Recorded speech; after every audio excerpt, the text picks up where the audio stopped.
안녕하십니까. 만나 뵙게 돼서 반갑습니다. 성경 본문 첫날인 오늘은 마태복음에 앞서 신약에 대해서 잠시 생각을 해보겠습니다. 구약은 옛날 약속, 신약은 새로운 약속인데 란 뜻인데 하나님의 일방적인 약속이시지만 예수 믿는 우리들과 약속을 하셨다 하십니다. 여러분들 하나님과 약속하셨나요?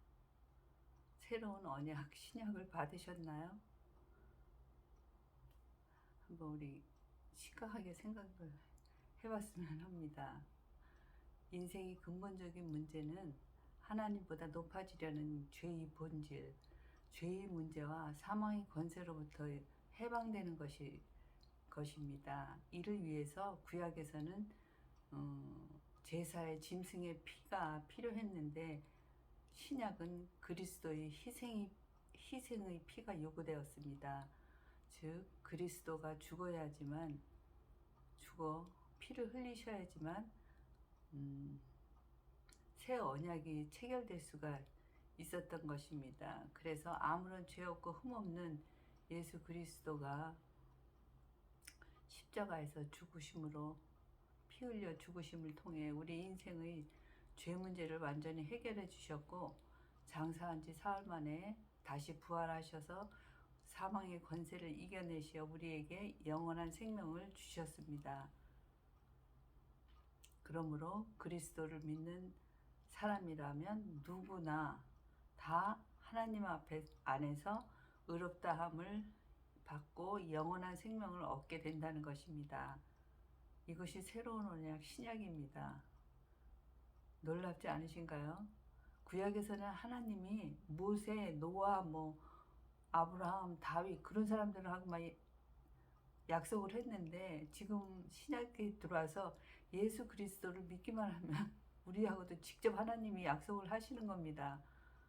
너무 놀라운 일인데 너무 큰 일이라 와닿지가 않지요. 이럴 때 장경도 목사님 같았으면 도대체 뭘 갖고 당신들은 놀라는 거예요? 그렇게 말씀하셨을 것 같아요. 진짜 놀라운 일입니다. 기도하겠습니다. 사랑과 은혜가 풍성하신 하나님 아버지, 오늘은 하나님께서 저희에게 주신 새로운 약속과 늘 함께 해주시는 임마누엘 하나님에 대해 말씀 나누고자 합니다. 예수님이 십자가에서 피 흘려 돌아가신가 죽었다 사흘 만에 살아나시고 우리에게 약속하신 새로운 약속을 머릿속 마음속에 깊이 깨닫는 시간 되게 하여 주시옵소서. 예수님 이름으로 기도드렸습니다. 아멘.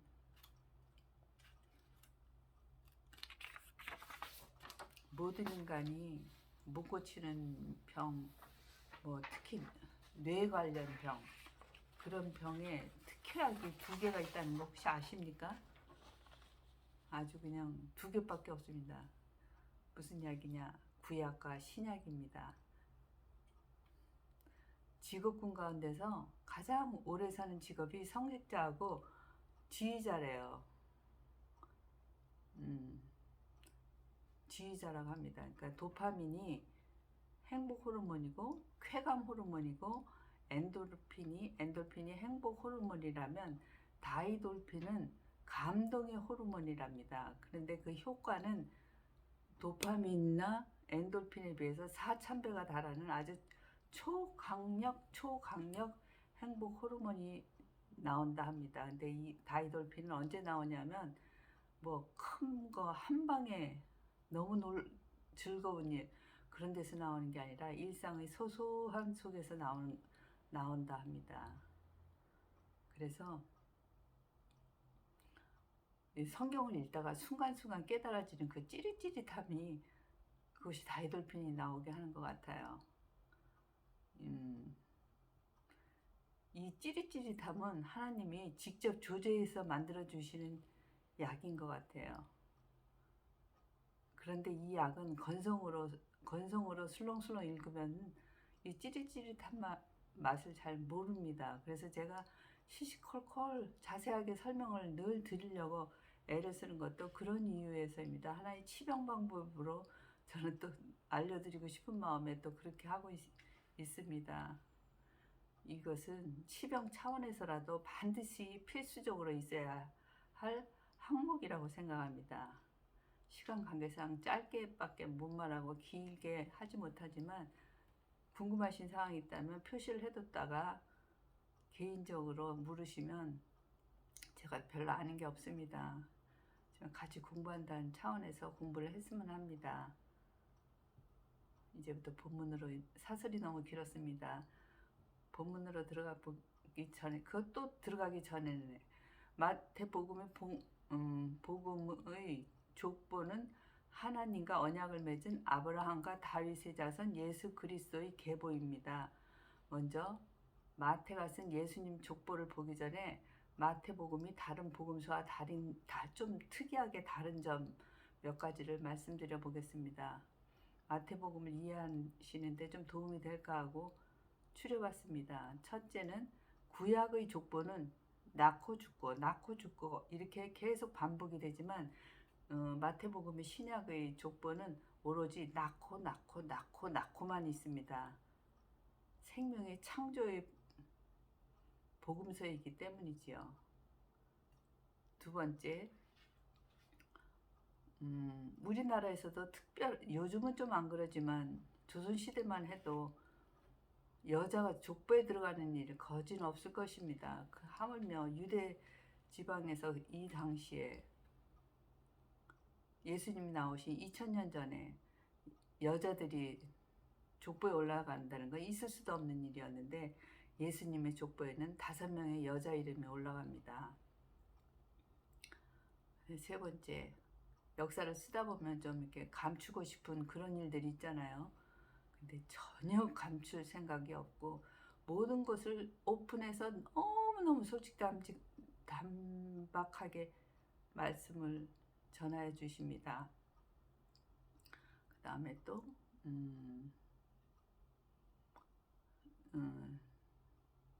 이방인들, 직업이 귀천 이런 거 전혀 따지지 않습니다. 그리고 또 하나 5번째는 구약에서 알듯하기도 하고 모르듯하기도 한 예수님의 실체를 예수님의 믿음의 족보를 들이대면서 그동안 의심을 가졌던 사람들에게 아주 속 시원하게 예수님은 이런 분이시다 라고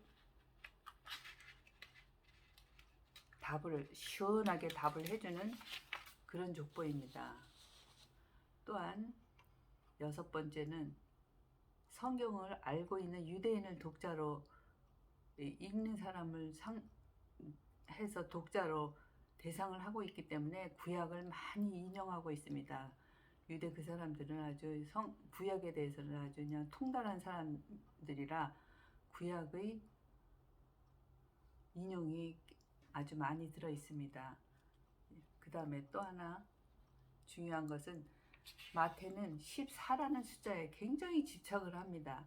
14라는 숫자에 왜 굉장히 집착을 하냐, 게마트리아 수법, 여러 가지 이론적으로 우리를 좀 이해시키려고 하는 이론적인 것이 많이 있지만 하여튼 마태는 14라는 숫자에 굉장히 집착을 하여 14대 선조식을 3파트로 나누어서 족보를 씁니다. 첫 번째 파트는 아브라함에서 다윗까지, 두 번째 파트는 다윗에서 바벨론 포로기 전까지, 세 번째는 바벨론 포로 후 돌아와서부터 예수 그리스도가 나시기까지 이렇게 3파트로 14명씩의 선조들을 쭉 나열을 합니다. 그러면 본문을 직접 한번 보겠습니다. 예수 그리스도의 계보라. 아브라함은 이삭을 낳고 이삭은 야곱을 낳고 야곱은 유다와 그의 형제들을 낳고, 여기서 유다와 그 형제들이라는 것이 야곱의 12아들이 12지파를 형성하여서 여태까지 이스라엘을 이끌어온 시조가 됩니다. 그 다음에 유다는 다말에게서 베레스와 세라를 낳고, 유다는 다말의 시아버지이고 다말은 유다의 며느리입니다. 근데 다말이 유다의 장자와 결혼을 했는데 장자가 죽었습니다. 그 유대 지방에서는 장자가 결혼을 해서 했는데 아들이 낳지 않은 채로 죽으면 시동생, 남동생이 형수와 결혼해서 아들을 낳아야 되는 그런 법이 또 있었습니다. 그래서 다말이 유다의 장자와 결혼을 했다가 장자가 죽는 바람에 둘째 아들과 결혼을 했는데 둘째 아들도 죽었습니다. 셋째 아들이 있는데 너무 어린 데다가 유다가 속으로 은근히 걱정을 하는 거예요. 셋째 아들마저 죽을까봐. 그래서 다말더러 집에 가서 친정가 있으면 셋째 다 크면 부를 때니 좀 가 있으라고 하니까 다말이 집에 가 있는데 셋째가 다 크도록 아무 연락이 없는 거예요. 그러니까 다말이 안 되겠다 싶어갖고 시아버지가 다니는 길에 창녀의 복장을 하고 유혹을 합니다. 그래서 낳은 아들이 베레스. 근데 베레스까지 하면은 저기 뭐 족보를 잊게 해서 그랬나 보다 그러는데 베레스와 세라를 낳았답니다. 그러니까 둘째까지 낳은 거예요. 그러니 이게 한순간에 무슨 실수가 아니잖아요. 그러니까 유다는 다말에게서 베레스와 세라를 낳고 요 짧은 한 문장에서 얼마나 많은 것을 의미하고 전달을 해주는지 정말 성경 멋있는 책입니다. 베레스는 헤스론을 낳고 헤스론은 람을 낳고 람은 아미나답을 낳고 아미나답은 나손, 나손은 살몬, 살몬은 라합에게서 보앗을 낳고 라합이 누구냐면은 이스라엘의 가나안 땅을 들어가려 하는데 가장 먼저 부딪힌 벽이 여리고성입니다. 여리고성을 정복을 해야 되는데 너무너무 튼튼한 성이라 어떻게 할 수가 없어서 먼저 두 사람의 정탐자를 보냅니다. 그 중에 한 명이 살몬입니다. 여리고성을 정탐하다가 그 사람들한테 붙잡혀 죽을 뻔했는데 거기 여리고성의 창녀였던 라합이 그들을 감춰주고 보호해줘서 겨우 목숨 건지고 나왔거든요. 그래서 나중에 이스라엘이 여리고성을 점령한 다음에 살몬이 라합과 결혼을 해서 보아스를 낳습니다. 근데 보아스는 또 룻에게서 오벳을 낳고 룻은 누구냐면 이 사람들은 선민 사상이 너무 강해서 자기네 외에는 전부 이방인들 아주 깔보는 사람들로 취급을 하는데 그 중에서도 모압 여인은 그중 좀 더 심했는데 그 모압 여인이 룻이 보아스와 결혼해서 오벳을 낳습니다. 그래서 오벳을 낳고 오벳은 이새를 낳고 이새는 그냥 다윗을 낳고라고 안 하고 다윗 왕을 낳으리니 이렇게 다윗 왕을 낳는다 합니다. 그러니까 이제부터는 왕정 시대가 열린다는 것을 미리 이야기해주고 있는 것입니다. 그럼 두 번째 파트로 넘어가서 다윗부터 바벨론으로 사로잡혀 갈 때까지 두 번째 파트입니다. 다윗은 우리아의 아내에게서 솔로몬을 낳고 우리아의 아내가 바세바라는 건 누구나 아는 건데 바세바라 쓰지 않고 우리아의 아내라고 쓴 것은 이 하나 딱 문장 속에서 아이고 다윗이 간통했네 바로 알아버리는 겁니다. 이렇게 하나도 가감 없이 뭐 숨기는 거 없이 이렇게 족보를 솔직하게 씁니다.